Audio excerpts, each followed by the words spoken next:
Welcome to Master of Science with host Professor James McCanney. The good professor's career spans 50 years as a university teacher, scientist, and engineer.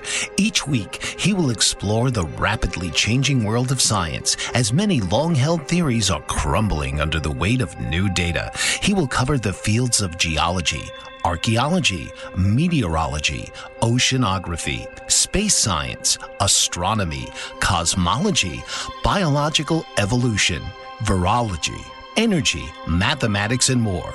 So please welcome the host of Master of Science, James McCanney.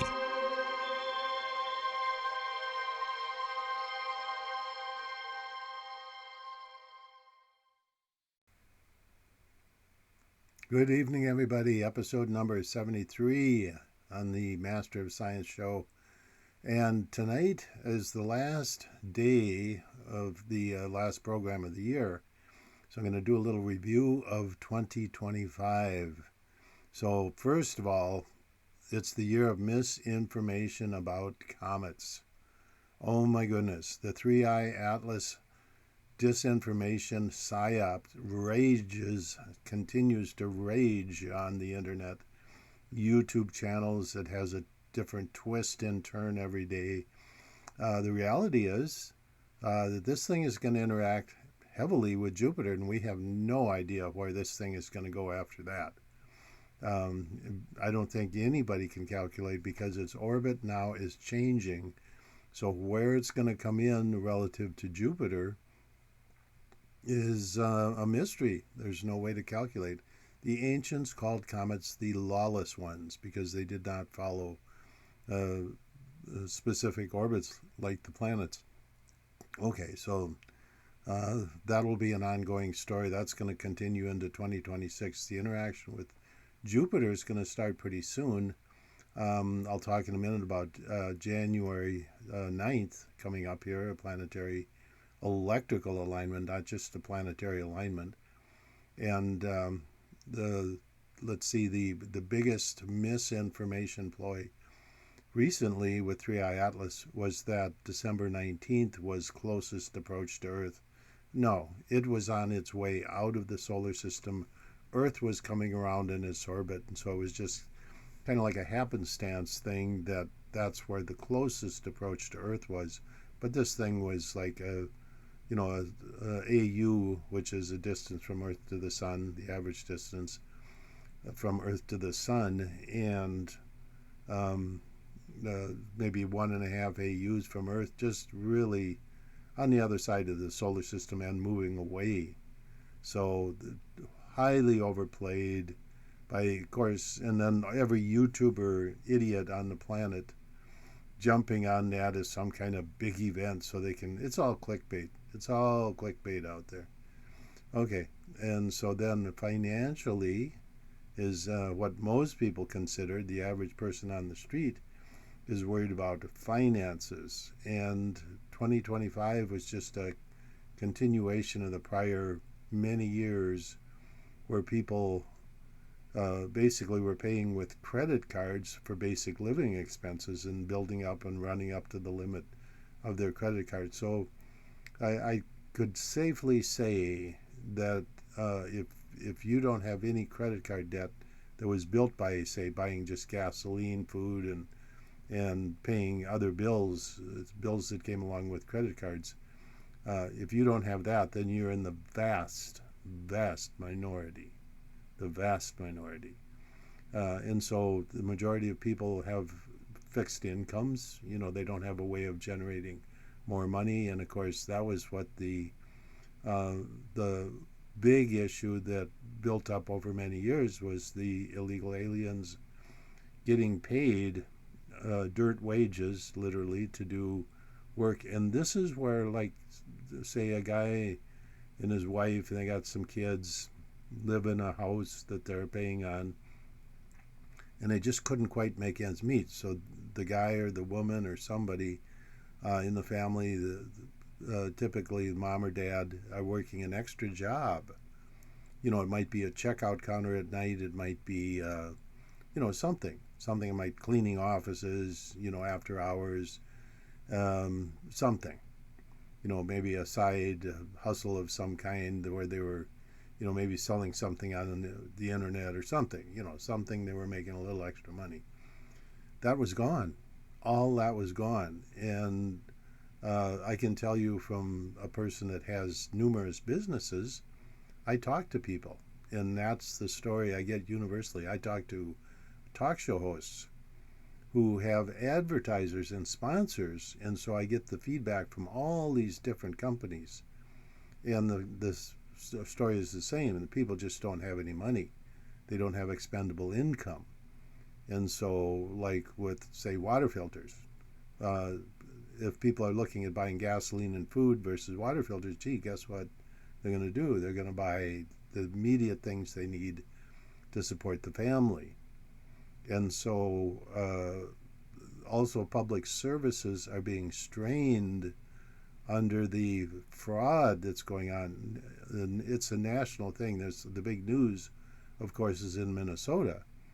And all the other states, especially the blue states and the big blue cities, where fraud is just absolutely rampant and has been for years. They're up to the point where it's, $1 billion a year or more in just some of these agencies. It's and that money is being paid by people who have their taxes increased. So the roads are not being plowed, the roads are not being fixed, the bridges are not, all the infrastructure is failing, and all the money's being ripped off. And a lot of it is being sent out of the country. That's the other untold thing about the illegal alien issue, is that people are making the money while they're living a minimal life in the United States.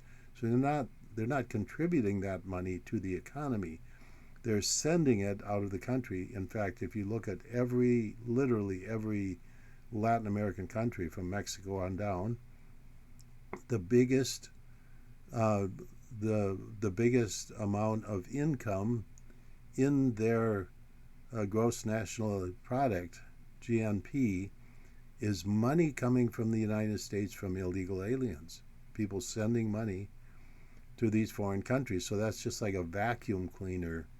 And what does it affect? Who does it affect? The lower middle income people of the United States who simply, so my point in talking about the part-time job for these people is they were no longer able to get that part-time job because it was being taken by an illegal alien, and it's still going on.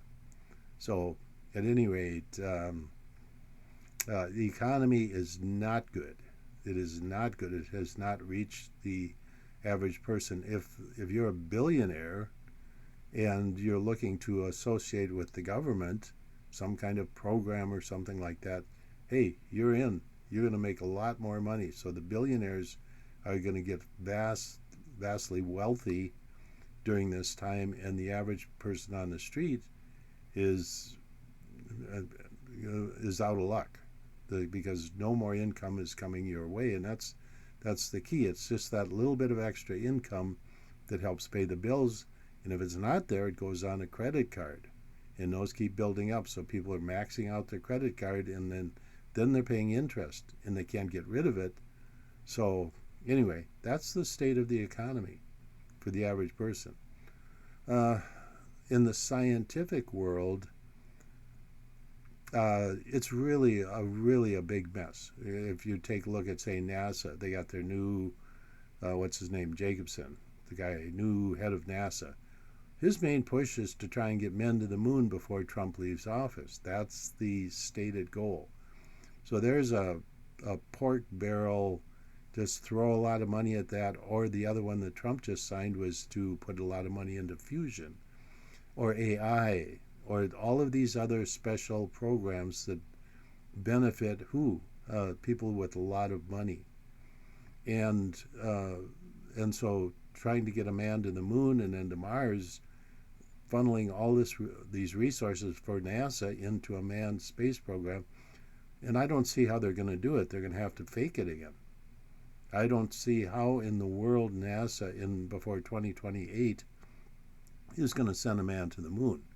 They simply don't have, and when you're testing hardware, First of all, you test it in low Earth orbit. Then you test it, maybe they're going to supposedly send somebody around the moon and bring them back here. Uh, and, there's, I've read some published papers on their ability to get through the Van Allen belts. And it's very interesting. But the thing about the Van Allen belts, the real critical thing is we don't have a good handle on measuring them. So people have this idea that it's just something static, that you can quick go through it. And I've seen some videos of some scientists trying to say, oh, well, you just go through it so quick, there's really not a lot of radiation. No, that's not the case. That's not the case at all. It's very intense radiation. And when you get between the electron band and the proton band, they're going to discharge. So you're going to get this huge blast of electrical, primarily electrons. And what's going to happen, those are going to create X-rays, and it's the X-ray dosage that's really through the roof. So NASA doesn't know what it's doing. They've sent some equipment up there. They haven't sent any real people up there. And they claim to have taken some measurements, but quite frankly, I don't think they have a clue of what they're doing. But anyway, the point is, the bigger point, Van Allen belts or not, the bigger point is NASA is throwing a lot of money into this pig with lipstick, basically sending men to the moon again. And every president throughout history, Obama did it, the Bushes did it, everybody since Kennedy has stepped up. Clinton did it, said, yeah, we're going to send the men to the moon so they get their name and like history, being the first man to the moon type of thing, or the president on moon mission is something that sticks with the public, they think. And frankly, I think the public don't give a rat's whatever. Excuse my French, but it's in the crudest way I can say, the public doesn't give a rip about NASA going to the moon, sending 3 people. The real issue with going to space is that NASA has to get a large population into space. We're facing annihilation, complete human race annihilation on this planet. And they're sending 3 guys to the moon. I mean, it doesn't solve the problem. And I think that there have been civilizations on this planet before that have gotten their act together. Remember last week I read from the Colburn, and the very last thing it says is that man is being punished. When the destroyer came in, remember, if you'd missed it last week's show, I talked about this, but the Colburn talks about the destroyer coming in to destroy man not because of what he did, but what he failed to do. He failed to get his act together and spend the resources available to get large populations off the planet in autonomous spacecraft, so that when the devastation occurs on planet Earth, they can basically the human race, the DNA is saved. And chemical rockets are not going to do it. There's my book, The Diamond Principle, goes through this, and that was published a good 15 years ago. The idea of man going into outer space, and that man really isn't ready. I mean, maybe China is kind of ready because they have this in a sense autonomous society where people live and they dedicate their entire lives to a certain thing. In the West, everything is based on economic profit, return on investment. And with return on investment being the primary motivator, there's not a lot of incentive to build an autonomous spacecraft and send it off with 250,000 people in it. It's not profitable. It's a complete loss. And so in the economic model that we live and die by, it's not going to happen. You're going to send 3 guys to the moon, spend all this money, and maybe they'll make it, maybe they'll fake it again, just to say they did. Who knows? But in 3 years, I doubt highly if NASA and all the other companies, SpaceX or Blue Origins, whatever, if they're going to be able to put a guy on the moon, let alone 3 or 5 or whatever they're talking about. So anyway, science, and especially astronomy, etc. Now let's look at theoretical astronomy, astrophysics, and space science. Now I taught, well, let's go back to Cornell, 1979 to 81. Carl Sagan was making the Cosmos series back then. Carl Sagan was involved in, and there was a book that came out of it. It was also called Cosmos. It was the most read book next to the Gutenberg Bible. This is worldwide.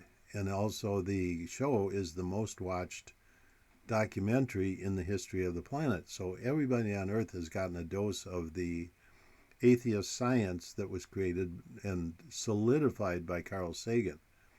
All completely false, could not possibly be true, but that's still, and remember this was 1979 when Sagan was, that's when I was in Cornell. Sagan wasn't there. I never ever saw him when I was there, and I was in the space department a lot. I was up in the physics department a lot, and of course in the mathematics department where he wouldn't have shown up at all. But after school meetings, where they were presenting data, 2 or 3 sessions, I never saw Carl Sagan once because he was in Hollywood becoming a movie star, making the Cosmos series. But the point is that from that day, that solidified what scientists could talk about and what they could publish. And of course, I didn't fit into the mold. I published my own material. I have some peer-reviewed papers, and but the only thing that's allowed really, and this goes for Goddard, JPL, the other scientific centers, Los Alamos, other laboratories that deal with astrophysics or space science or fusion, so any of those related subjects have a very set script that they have to follow. And today, in 2025, going into 2026, it is the very same script. College textbooks. I did a video in when was that? 1994 maybe? And maybe 95, somewhere in that time frame. It was called Astronomy for the 90s. And so I was teaching at university level astronomy. And all these salesmen were coming into my office and trying to get me to use their textbook. So I thought, I'm going to take a copy of each one of these. So I did. I had 21 textbooks that were all new that year, and they all said the same thing. So I got my students to go through these, and I had 190 students total. I had them go through, and one group of students, maybe 4 students or something like that, would take a topic like Venus. One would take galaxies. One would take, solar fusion or whatever. All these various topics. And they would go through all of the textbooks and read those topics and see if they all matched. And of course, they all did. Now, how does that happen? Well, it turns out the authors of some of the textbooks were the referees, the editors of other textbooks. And so that there's this cross-pollination. And then also that a lot of it, of course, is related back to NASA, which has its own homogenization, blending, pasteurization of material that gets out to you, the public. So, and it wasn't teaching logic or understanding. It was just teaching facts, and that's what Carl Sagan used to say. He said, basically, in a nutshell, is that we're smart, you're dumb. What was that Danny DeVito movie with the little girl? Danny DeVito says, we're smart, you're dumb, we're big, you're small, and that's the Carl Sagan attitude in science, or the Neil deGrasse Tyson attitude. They're smart, you're dumb, they have all the data, you don't. They're smart, they have decades and decades of research, you don't. And so how can you challenge them because and it's all by design. When I was at Cornell, I had access to data. Well, they soon shut that down. They can't have these other scientists looking at their data and proving them wrong using the data that came out of NASA, so they shut it all down. Would not allow anybody else to see data. And the woman at this 3i Atlas NASA data release, what was it, a month or so ago, she gets up or she's sitting in a chair actually, and she goes, "Oh, NASA's so open. We welcome everybody's ideas. We're so open. We want everybody to tell us what they think. And we have the data. The data is all available on our web pages." It's just a crock, a lie. I mean, she just presented a lie. Whether she's stupid, which I would give her credit for that, or ignorant, which I'd give her credit for that too. Um, that's not NASA. NASA doesn't let anything out, let alone, let's jump into the disclosure topic.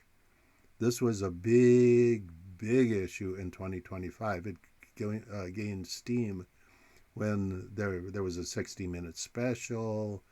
There was news programs. There was just a recent documentary released trying to get President Trump to state that on the record that there's evidence of aliens, and on and on and on. This huge effort on disclosure. They're not going to give out any information. If they do, it's going to be fake, and all of the little UFO geeks are running around. Oh, they're going to release the data finally. It's like Lucy pulling a football at Charlie Brown. Remember the old Charlie Brown column? Jose Schultz was the guy, the artist. And every fall, Lucy would hold the football, and Charlie would go back to kick it, and she'd pull the football. And then, oh, this year I'm not going to pull the football, Lucy would say. For sure, Charlie Brown, you're going to kick the football. And she'd pull the football every time. It was just, and anyway, that's NASA, pulling the football as the public comes up to see the data. So whether it's the disclosure movement, whether it's information about comets, whether it's 3i Atlas, I don't care what, a moon landing, hey, you name it, you never get a straight answer from NASA. And so that's, of course, what I call it, not a straight answer, never a straight answer, NASA. Okay, so science. Now let's look at some more hardcore science. Let's look at the world of fusion. Trump just signed a thing dumping a bunch of money into fusion research. They say that the country, China or the U.S., is on a race to develop fusion as an energy source. Just hydrogen, you split water, and instead of using hydrogen as a mixing it with oxygen to burn like that, you burn the hydrogen in a fusion reaction, you get a lot more energy. Okay, that's wonderful, but fusion has been understood for decades, and the people that are taking the money, all the money, and that's typical of all these government programs, that the money that gets dumped into these is going down the wrong avenue. The same with wind energy. I don't care what avenue of science that you're talking about, it goes to the wrong people. And so that's another area where energy, that bleeds into the topic of fusion. But fusion is very simple. It's a very simple process. I've been talking about this for decades, and it's very poorly understood. They still think that the fusion of the sun is in the core. That's one of the core beliefs of modern astronomy, astrophysics, that the pressure from gravity somehow creates fusion.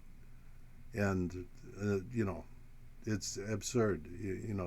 Excuse me, but there's 100 reasons for believing that or understanding that it's not in the core. Because if it were, the surface of the sun would have no structure at all. You would not have a solar wind. There wouldn't be electrical effects. You wouldn't have the zodiacal disk around the sun. just on and on and on. So anyway, but that goes back to the Sagan issue of bad science being locked in, just completely, like an old iron shirt. It's pressed, and that's the way it's going to look. Okay, so and the tremendous amount of funding, Trump is not a scientist, so he's a businessman, and the way he's done business is like, oh, you want to build a building? Well, let's build the biggest one in New York City, you know, and that's his attitude towards science. Okay, let's see, fusion. Let's take if we just throw enough money, build a big reactor, whatever it is, it's going to work. Same way with COVID, same way with all kinds of programs that they're pouring a huge amount of money into, or drying up. They're drying up the wind energy business when that's the one real source of power, but it's not going to be with three-blade wind turbines. That's a pig in a poke. That's a pig with lipsticks. And it was always meant to fail. The entire wind energy industry with three-blade wind turbines, General Electric, Siemens, it was designed to fail. And it's failing, and after it sucked out all of the money for decades and decades, all of the money from government funding, government installations, people like Warren Buffett made billions of dollars off of the tax incentives relative to wind energy, and guess what? It doesn't work. It never worked. It never was supposed to work. It was always supposed to be a ruse. It was designed to be a ruse to protect the core business of General Electric and Siemens. So anytime government gets involved in something, especially science, you better believe it's going to be a mess. And it's going to take years and years. And then they're going to go, oops, if you just give us a little more money and a little more funding, then nuclear fusion is going to be reality. The problem with fusion or the other types of nuclear power as a save-all is that they're heat engines. How do you extract the energy from the fusion reaction? It's a heat engine. So you take 75% of the energy, you got to cool it, and they're talking about having fusion in outer space. That's one of the aspects of what Trump was signing. They want to have fusion in outer space. Well, I got to tell you something, buddy. You can't cool a nuclear reactor in outer space. How do you cool it? On Earth, we have big bodies of water. We have rivers, we have lakes, we have oceans, and we have air, all part of the design of the cooling system of nuclear power. In outer space, you don't have that. It's very difficult to cool things in outer space, and if you can't cool it, it's not going to work. That's simple. But don't tell that to those people. As long as the money's flowing, everybody's going to keep their little mouth shut and take the money. And after 5 or 10 years, they're going to go, well, yeah, we just didn't quite have enough money to accomplish the goal. If we had a little more money, we would have done it. That's the name of the game they've been playing for decades. And let's talk about centuries. Yeah, 2025. Government funding of science started back in the early 1900s when the banks got involved, and also with the oil industry. The oil industry is what a mess. What a mess. I'm not even going to go into that huge mess of the oil industry. Okay. So in terms of 2025, I mean, if you could go back to the beginning of 2025 and not even have it, you'd be better off. Let's put it that way. So, and where it's heading for, all of these weights, all of these non-connecting ends in the world of science, economics, etc., are only going to get worse because the directions have been signed and sealed. So they're on the way. They're running. They got the football. They're running down the field, but the goalpost is going to change. You watch me. Watch the goalpost change as they as time goes on. So it's not going to get better. And of course, they don't ask. Of course, they didn't. Nobody came knocking on my door to ask me my opinion. They've got their experts with suits, and that's one thing also that just kind of irritates me. Whenever you see the presidential office and there's a signing going on, it's like everybody's wearing a business suit. It's about the money. It's all about the money. There's no schlocky dressed scientist there that's telling them how things really should operate. No, it's all about big businesses getting big amounts of money and big profit and shareholders and yeah, the stakeholders, as they say. Okay, well, enough of that. I wasted about half of this show, but that's my report for 2025, and 2026 ain't going to get any better. Just one other quick thing: the censoring and the promotion on the internet, the promotion of garbage science, garbage people. I call them very low talent people. Having YouTube channels that are 500,000 views on a video. These people have no background. I kind of spot watched one. I couldn't stand to listen to 2 hours of these people ranting and raving, but they have nothing to say. It's just chatter, chatter, chatter, chatter, and trying to get clicks and trying to get money. That's all it's about. But really no information. Okay. Hopefully you find that this show has actual real information. Okay, switching gears. The prime number dates for false flag events. There's one day left in this year, 2025. There's one prime number date left, and that's the 31st of December. So 12/31 is a prime number. And 12/29 also. A number of weeks ago, I listed the remaining ones. It was 12/23, 12/29, and 12/31. 12 being the month, 23, 29, 31 being the day. Those are prime numbers, and those are the dates when false flag events are managed. And so that's one of the first things I do when I see something like, say, October 7th. Is that a prime number? Yeah, just happens to be. Look it up. It's one of the 10 as 107, 107 is a prime number. And that's the first clue that will tell you that that was a false flag event. What can I say? So just something to keep in mind as false flag events occur all the time. Check out the dates and other numerology that they're using to plan them.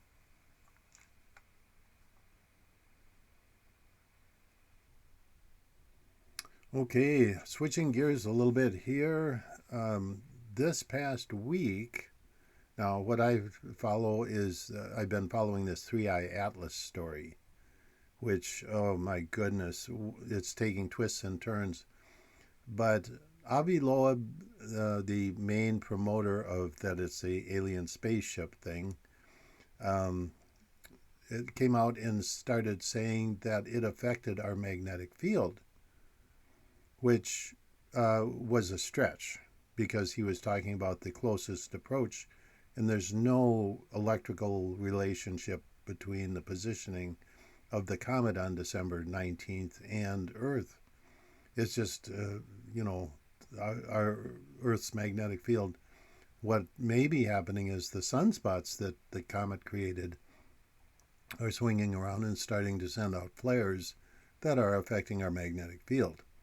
Okay, but he's talking about a direct correlation between the comet and Earth, which really doesn't make any sense. But anyway, be that as may, let's play devil's advocate here. Pretend that it did. The point of what he was talking about was sending an alarm. And now there were other people, and I'm not going to give these people credit by naming them or anything, but there are other YouTube and TikTok misinformation people, I'll just leave it at that, who are promoting the idea of Earth being hit by solar flares and all of a sudden the power is going to go down.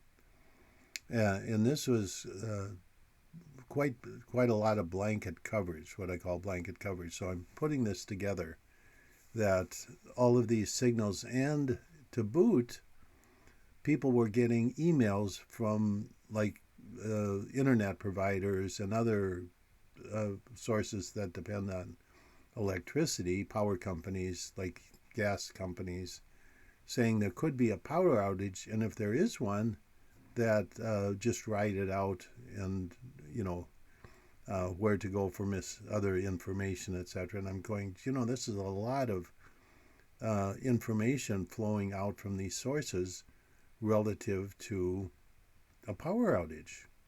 So I just thought, and I've always said, if they're going to pull something on a major scale, the one thing they're absolutely going to do, is pull the power plug on the grid.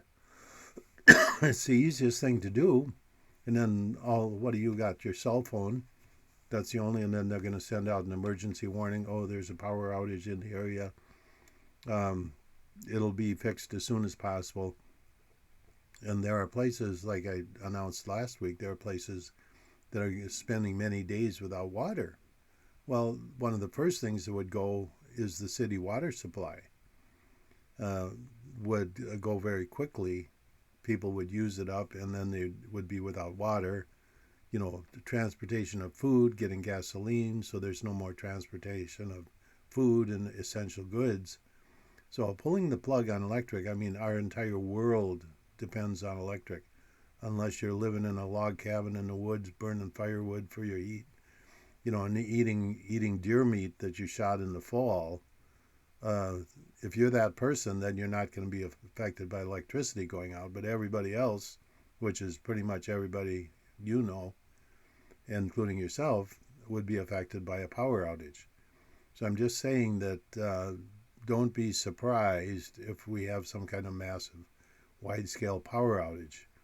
And a lot of these sources, we're talking about EMPs. I've been on presidential panels trying to resolve the issue of EMPs. How do you control them? How do you mitigate the damage, etc.? And every time that suggestions and real solutions were passed up to the presidential level, they just got ignored. Or just shut down completely. In protecting the grid against EMPs, electromagnetic pulses, whether man-made or natural, it's very easy. It's very easy to do. But it's not something that's even being talked about. They're too interested in pouring huge amounts of money into pork barrel programs that are not going to produce anything. Okay, so anyway, that was just a warning that I've seen the kind of like the flurry of information coming out on the internet implying that there would be power outages. Okay, around Jupiter, around January 6th, actually we have a alignment coming up with Jupiter on the 9th of January. Now, I've talked about this before, and so it's a cross-solar system electrical interaction. And where I first got tuned into this, it was like the mid-90s, and I get this call from the military.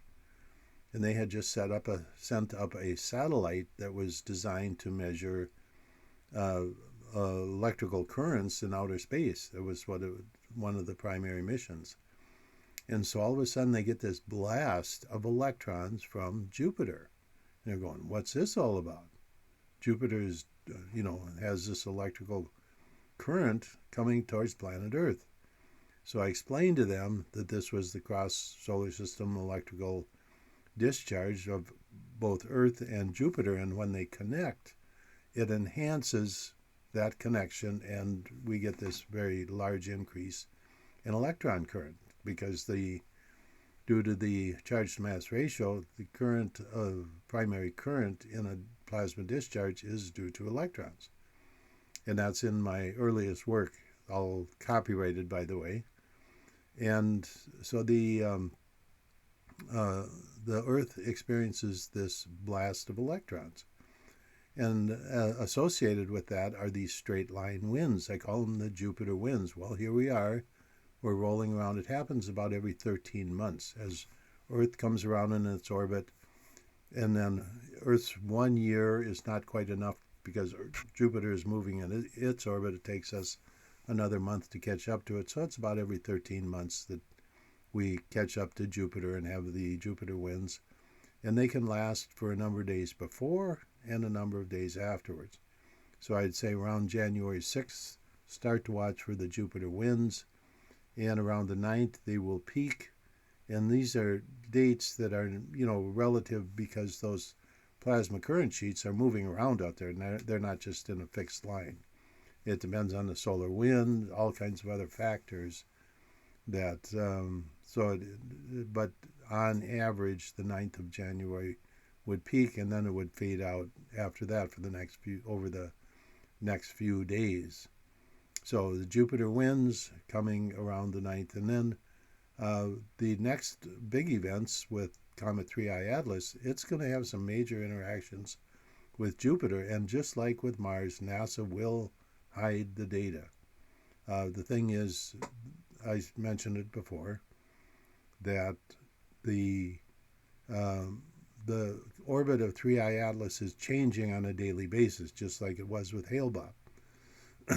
And so Jupiter is moving in its orbit out there, and this comet is changing orbits, but it's going to have a very close interaction with Jupiter. Now, Hale-Bopp, to give you a comparison, the closest it came to Jupiter was about 0.77 astronomical units, and it had a significant change in its orbit due to Jupiter. It also had a change in its orbit due to tail drag, which was on a daily basis throughout its orbit, which lasted for about 6 years in the solar system. Okay, so with 3I Atlas, because its orbit is changing, we don't know and we cannot predict where it's going to come in as it gets closer and closer to Jupiter. Then it's going to pick up steam as it starts to interact with Jupiter electrically. It's going to grow, probably start pulling in heavier ions like the sulfur dioxide that's around Jupiter. And literally, it's going to have a significant gravitational encounter with Jupiter, but we don't know where it's going to end up. When it comes flying out, where's it going to go? It'll be down below Jupiter, and so there's really no way of knowing or predicting, even if you had NASA's computers and NASA technology with the correct theory, which is the plasma discharge comet model, talking about the tail drag. Even with that correct information, you would not be able to predict exactly where this comet is going to end up after it interacts with Jupiter, and much, much, much closer than the 0.77 AU closest approach of Hale-Bopp to Jupiter. Okay, so that I'll be watching that, more on that. Okay, I want to talk about the complexity of the universe. And this is something that occurred to me the other day, and I thought I better do this on the show. Take the universe that we know. You have the galaxies, you have galactic clusters, you have star clusters within galaxies, you have the spiral arms, you have the fusion, you have other processes potentially that we don't know about, other higher energy, higher order processes. Okay, and then you have the universe as far out as we can see. The Hubble Space Telescope could see a certain distance. There were black regions that simply had nothing there when we looked at Earth with Earth-based telescopes. And the Hubble, once it trained on those areas, would see thousands of galaxies.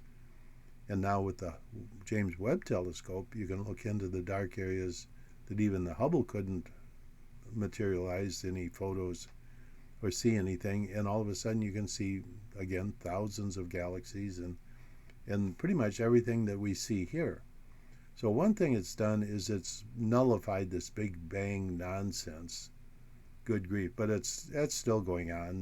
They're getting their funding, so of course they got to keep the ball rolling there to keep the funding going. But we pretty much know what's going on out there. They're looking for dark matter and dark energy. Well, that's a pig in a poke, because the reason they think there's dark energy and dark matter out there is because none of their theories work. When you look at the galactic arms, etc., the idea that some kind of gravitational interaction occurs between something and a galaxy to cause its spiral arms in a density wave is just absurd. It doesn't explain anything that we see. Anyway, be that as it may, the universe has a number of set rules. It's pretty much operating by gravity. There's some electrical interactions that are subtle. You have to know what they are, and then you have the fusion and other energy sources, and that's pretty much it. The rest is just these things interacting with each other. Now compare that. This is the point. Compare that to the human body. And it turns out that the human body is far, far, far more complex than the entire universe that, like I say, has a few basic processes and many, many sub-processes. But it is, in terms of complexity, real complexity, it does not hold a candle to the human physiology. Okay, so now let's look at the spiritual side of the human presence, the human being. And it's something that's clearly there. Now, I got some interesting feedback this past week, and it came from some atheists. You can, if you know how, you can communicate with your spirit. And a lot of the things that happen in the human being that don't happen in animals who do not have a similar spirit, like the appreciation of music. The appreciation of music, for example, or the creation of music. A lot of the things that are attributed to just the human being, and here's again is the Carl Sagan atheist viewpoint, is that your brain is just a little bit bigger brain than the monkey out there in the jungle. Just evolved more, it's bigger, it's got more neurons or whatever. And so that's why you're more intelligent. And they don't recognize, they don't understand that it's not just intelligence, it's awareness, it's a connection. And when people get together, you can, like-minded people who are really tuned, when those people get together, it's like an electromagnetic field. Although I don't, I think there's some electromagnetic involvement there, but the spirits are something totally different. It's not something you can put a meter on, and that's the problem with most science. When you come to things like the spiritual part of man, is you can't put a meter on it. And so science is like, well, you can't measure the voltage of the spirit, therefore, as far as they're concerned, it doesn't exist. But you can interact with, the free will, for example. These are all things you can't explain from a biological perspective. A dog doesn't have a free will. When the dog down the street is in heat, all the dogs go running. They're reacting to their environment. And people are like that too, and it's kind of a conundrum in that people have a physical body that reacts like an animal, and so what the people in charge want you to believe is that, yeah, that's all there is to it. There's even songs for, like, pop songs that talk about that you're just an animal just like the ones in the jungle, etc. And it's trying to push that narrative. that in the Carl Sagan and the whole Cosmos series was the biggest stress. The thing they stressed was evolution. That the cosmos, all the planets, everything evolved from nothing. There was no God, there was no design, there was no creator. That's what they're saying. And then the same for all of a sudden, out of this magically comes biological life, and then magically comes a human being, and random, just random combinations of molecules, and the molecules came out random.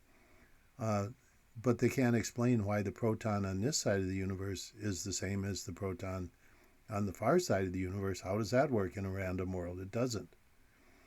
So there's a design, and the entire reason for an intelligent being is for that person, that intelligent being, to look around and go, look at this amazing universe I live in. I sure didn't create it. I don't know who did, but certainly there's a design here. Every physicist, scientist, astronomer, chemist, biologist, everyone is studying to learn the ways of the universe that already exist. That's enough proof. What more proof do you need that there is a design? And therefore is a designer, and it's complex. And so you go out to the infinite universe, something that, people actually pray. I see this in prayers where they talk about their God of the infinite universe, but most people don't have any clue. Most people need GPS to find the local Target store, you know. So it's not like we're dealing with public that's really tuned to the spatial concept of the universe, let alone to the complexity of the human body that they've been gifted, let alone their spirit. Churches, what do? They teach repeating prayers because that's an easy sell. Okay, as you said, your prayers, you went to the service for this week, so you're good to go. Huh? Check it off. You did it. You're good with God. Your slate is clean. But, in terms of awareness and awareness of the spiritual aspect of your being, most people are just clueless. They're walking around like they might as well be monkeys in the jungle because they don't really have a clue. I call them prayer repeaters. They said repeat the prayers, and praying is good, but you have to have it in your mind what's really going on here. It's a time of reflection and connection. And most people don't. They get, you say this number of this number of that, and boop, you're good to go. Check it off. You're done. And so, and they really don't understand what their role on this planet is. It's not to sit there endlessly and repeat prayers and, you know, you have to use your intelligence. And you have to recognize it, and you have to be able to connect this to the spirit. The easiest test, and I will teach this to people in a classroom, for example, about your spirit. Put your hand on the table and say, in the count of 3, I'm going to lift my arm. Okay, so you count 1, 2, 3, and then at the count of 3, you go, well, no, I'm not going to raise my arm. I'm going to wait, and I'm going to count to 5, and then I'm going to raise my arm. 1, 2, 3, 4, 5. Well, I'm going to wait just a second more. Okay, now I'm going to raise my arm. Okay, now you raise your arm. That's a very simple communication between your spirit and you, your free will and you, your ability to connect with the universe. And then you also have the ability to change things, change your environment. You're the only thing in the universe that has the ability to change your environment, other than something like even an animal, a dog or a cat or an ape, or they're reacting to their environment. They're not able to change it, and that's what sets man apart from other animals. That sure, a bird can build a birdhouse, but the robin building the birdhouse in the spring is the same one they were building in the 1800s. They don't have a new design. They don't think about it. They don't look up and see the stars and wonder, well, who built those? It doesn't happen. The whales are not going to the moon because, they're going to swim around the ocean and eat shrimp. That's what they do. They're reacting to their environment. So none of these match what the human being can do. And so it's important to understand, getting back to my original statement, if you look at all the complexity of the universe, all of it, as far out as we can see, and if you took the James Webb telescope and you put it at the farthest galaxy that is seen by the James Webb telescope, you know what? You'd see more of the same out at that distance again. And if you went out to there, you would see it again. You know, the idea that the universe began in a big bang and no, that is so stupid. I mean, that's the biggest fairy tale that's ever been pawned off on mankind. Because why do they need it? Because it replaces the creator. And most scientists are atheists, which is bizarre, because what are they doing? They're studying the design. They spend their life classifying and categorizing and putting in order and trying to understand the order of the universe. That's what they're doing. And they deny the design that they're studying. Brain dead people. Okay. So anyway, and that's why, by the way, science, a long time ago when they decided to dumb down the public, they created science who was simply memorize these facts, and that's what the whole Sagan thing is about. Is, like I said, they're smart, you're dumb. You know, they have all the answers, they have all the data, you don't. So you just got to believe what they say. And that's the Carl Sagan, Neil deGrasse Tyson attitude. And, you know, so there you go. That's what you get. So once again, okay, I'm going to jump into another topic here. I wanted to cover this. A listener wrote in, very well-meaning, and I love when people do this, because there's a book that's called, Water Above the Firmament. It's a book from the 1800s, and this guy actually had a copy of it, talking about a theory that a guy had, that Earth had rings like Saturn rings that were full of water, and that when they collapsed, the water came into the atmosphere, and that was the cause of the Great Flood. Well, I thought, well, that's very interesting. The real cause of the Great Flood was something similar, where Earth passed through the tail of a large comet for an extended period of time. In the Bible, they talk about 40 days and 40 nights, and that's a figurative number. I've talked about that before. 40 in the Bible is like 1 billion to us. It's a number bigger than they can imagine. Okay, so anyway, but what it does, it confirms the age-old belief and understanding that the Great Flood was worldwide, number one. It came from above, number two, and it was torrential rains for a long period of time. So, you know, it basically washed the earth clean, the what we call the Noah's flood, which is recorded all around the world, and not only in the verbal record and the written record, but in the geological record. So I just thought I'd throw that in. It was an interesting book, but an interesting take on somebody trying to explain through science the Great Flood. So take care. We'll talk to you next week.